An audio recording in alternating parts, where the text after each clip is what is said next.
Olá pessoal, estou aqui com vocês para mais uma aulinha de física e nós vamos hoje analisar a hidrostática ou a estática dos fluidos. Vamos começar vendo algumas imagens.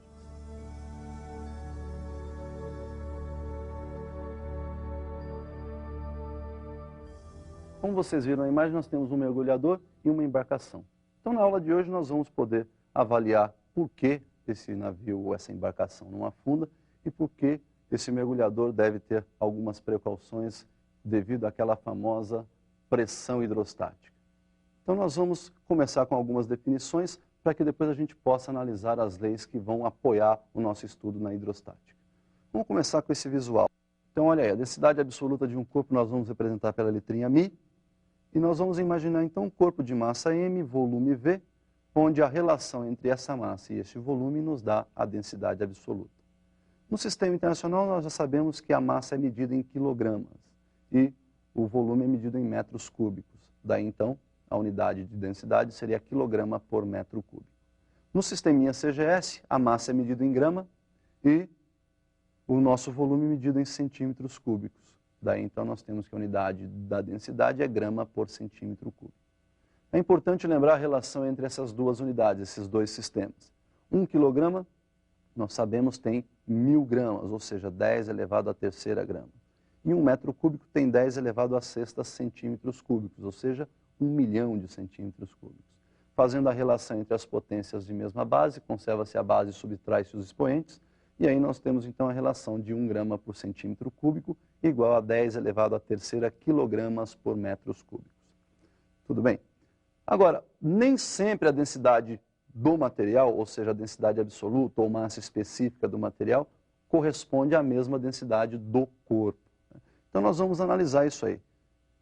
Veja na tela. Imagine uma esfera que seja oca e nós vamos então determinar a massa específica do material que constitui essa esfera. A densidade do material então seria a massa desse corpo dividido então aí pelo volume do material que constitui esse corpo. É importante lembrar então que sendo essa esfera oca, o volume do corpo seria o volume total da esfera.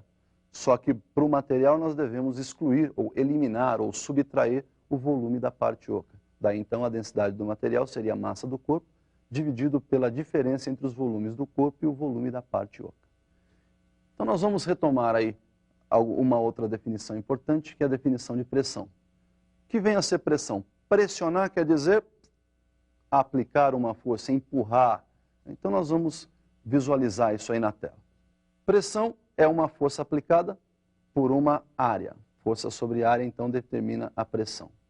Você tem duas figurinhas aí que dá para a gente diferenciar essa pressão. Olha lá. Na primeira figura nós temos uma caixa apoiada sobre um plano horizontal. Na figura de número 2, ou na segunda figura, a mesma caixa colocada em outra posição, ou seja, nas duas figuras nós temos áreas de contatos diferentes. Para calcular a pressão, nós vamos observar que na primeira figura, a área é a área de contato entre as duas superfícies. Essa área a gente vai chamar de A1. Na figura 2, a área de contato entre as superfícies a gente chama de A2. Fazendo a relação entre força sobre área, a força que essa caixa exerce é o seu próprio peso, equivalente ao seu próprio peso. Peso sobre área nos dá então a pressão. Se você observa então a relação entre pressão e área, são inversamente proporcionais essas duas grandezas. Consequentemente, quanto maior a área, menor a pressão. Então na primeira situação, na primeira figura, maior área de contato, menor pressão. P1 menor que P2. Muito bem, visto então essa definição, a gente deve pensar, bom, se pressão é força sobre área, como é que ficaria a unidade disso aí? Então nós vamos voltar e vamos visualizar essa unidade. Sistema internacional, força dada em Newton, área dada em metro quadrado, Newton por metro quadrado então seria a unidade de pressão. Nós vamos chamar essa unidade de Pascal em homenagem ao criador da lei. Uma relação importante é entre a unidade Pascal do sistema internacional e uma unidade que a gente utiliza na prática que é chamada de atmosfera. Então olha aí, uma atmosfera tem aproximadamente 1,01 10 elevado à quinta Pascal. Então, como nós vimos a definição de pressão, nós vamos agora levar todas essas definições, pressão e densidade, para os líquidos. Vamos analisar a pressão hidrostática. O que vem a ser a pressão hidrostática? A pressão exercida por uma coluna líquida. Vamos analisar essa pressão. Olha aí no visual. Pressão exercida por uma coluna líquida em equilíbrio. Nós temos um recipiente contendo um certo líquido e a força que esse líquido exerce sobre a área, né, de base desse recipiente é o seu próprio peso. É uma força de intensidade igual ao seu peso. Nós temos aí uma altura de coluna H. A pressão hidrostática, então, seria a relação entre o peso e a área. Peso dividido por área, então, força sobre área, nos dá a pressão exercida por essa coluna líquida. Visto, então, já algum tempo atrás na aulinha de leis de Newton, peso é igual a massa vezes a gravidade, nós temos, então, que a pressão hidrostática é mg, massa vezes a gravidade, dividido por A, que é a área da base do recipiente. Lembrando da definição de densidade, massa sobre volume, isolando a massa, nós temos que a densidade multiplicada pelo volume pode substituir essa massa aí. Então a equaçãozinha ficaria assim, olha lá. Pressão hidrostática é densidade vezes volume, multiplicado pela gravidade sobre a área. E o volume de um cilindro, que é o que está representado aí na figura, olha lá, essa coluna líquida nos lembra um cilindro, não é isso? Como é que você calcula esse volume? A área da base multiplicado pela altura. Então, nós vamos trocar o volume por A vezes H. No lugar do Vzinho, então, A vezes H, A em cima, A embaixo, nós podemos, então, simplificar esse Azinho. E sobrou, então, que a pressão hidrostática é μ, densidade, multiplicada pela altura da coluna Hzinho, multiplicada, então, pela gravidade. Então, a pressão hidrostática, ela depende exclusivamente da densidade, da altura e da altura da coluna líquida e da gravidade. Muito bem. Definida a pressão hidrostática, a gente pode agora então falar da lei de Stevin, que é a primeira lei da hidrostática. Vamos lá no visual dessa lei. Nós temos aí outro recipiente contendo um líquido e nós separamos aí 3 pontos dentro desse líquido. Na verdade, 2 estão internos e 1 na superfície, como você pode observar na figura. Esse ponto 1 tem sobre ele atuando somente a atmosfera, portanto a pressão no ponto 1 é a própria pressão atmosférica. No ponto 2, além da atmosfera, sobre ele está a coluna de líquido, que nós representamos por H1. No ponto 3, além da atmosférica, nós temos toda essa coluna, H1 mais H2. Então veja lá, a pressão no ponto 2 seria P atmosférica mais a pressão da coluna H1, que seria a densidade vezes a gravidade vezes H1. E no ponto 3, pressão atmosférica mais densidade vezes a gravidade e a coluna somadas, aí H1 mais H2. Né?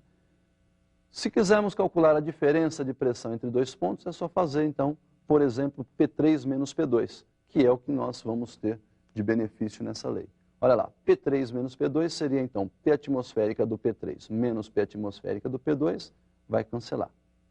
μgH1, ou seja, a densidade vezes a gravidade vezes a altura da coluna 1, aparece nos 2 termos, nas 2 equações. Portanto, uma menos a outra também desaparece. O que vai sobrar, então, é só μgH2. Então, a diferença de pressão entre os pontos 3 e 2 seria μ vezes g vezes H2. Tá certo? Então, vamos observar que a diferença de pressão entre 2 pontos depende exclusivamente da densidade do líquido, da gravidade e da altura da coluna líquida entre os 2 pontos. Então, pela lei de Stevin, nós podemos, então, calcular aí a diferença de pressão entre 2 pontos. A segunda lei na qual está apoiada a hidrostática foi elaborada por Pascal. Então, nós vamos analisar essa segunda lei e ver como é que ela fica. A lei de Pascal, então, trata da transmissão total de qualquer variação de pressão que um líquido venha a sofrer. Vamos observar, então, essa primeira figura, onde nós temos aí um certo recipiente, dentro do recipiente um líquido, e nós escolhemos 2 pontos, os pontos 1 e 2, o ponto 1 logo abaixo do êmbolo e o ponto 2 a uma profundidade H, logo abaixo do ponto 1. A diferença de pressão entre esses 2 pontos pode ser calculada pela lei de Stevin, P2 menos P1 igual a densidade do líquido vezes a gravidade vezes a altura. Eu vou passar o P1 para o outro lado e nós temos então que P2 igual a P1 mais a densidade vezes a gravidade vezes a altura. Já no segundo caso, ou seja, na segunda figura, nós colocamos sobre o êmbolo uma massa M. Essa massa, obviamente, então, aumenta a força sobre o ponto 1, consequentemente aumentando a pressão. Então, a nova pressão no ponto 1 passou a ser P'1 igual a P1 mais ΔP. Esse ΔP, então, é a variação de pressão provocada pela massa M colocada sobre o êmbolo.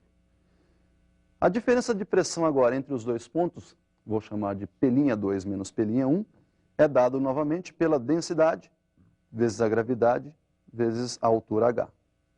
Vou passar o P'1 para o segundo membro, nós temos que P'2 igual a P'1, que é igual a densidade vezes a gravidade vezes a altura. Quem é o nosso P'2 então? Substituindo o P'1 por P1 mais ΔP, que nós temos lá em cima, nós temos que o P'2 então seria P1 mais ΔP mais a densidade vezes a gravidade vezes a altura. Se trocarmos essa densidade vezes gravidade vezes altura mais P1 por P2 que nós vimos na equação da figura 1, nós temos então que P'2 é igual a P2 mais ΔP, observando então que sobre o ponto P2 o acréscimo de pressão foi o mesmo que ocorreu sobre o ponto P1. Tudo bem, pessoal? Então, vista a lei de Pascal, nós vamos para a terceira e última lei, que é a lei de Arquimedes. Vamos dar uma olhadinha então na tela.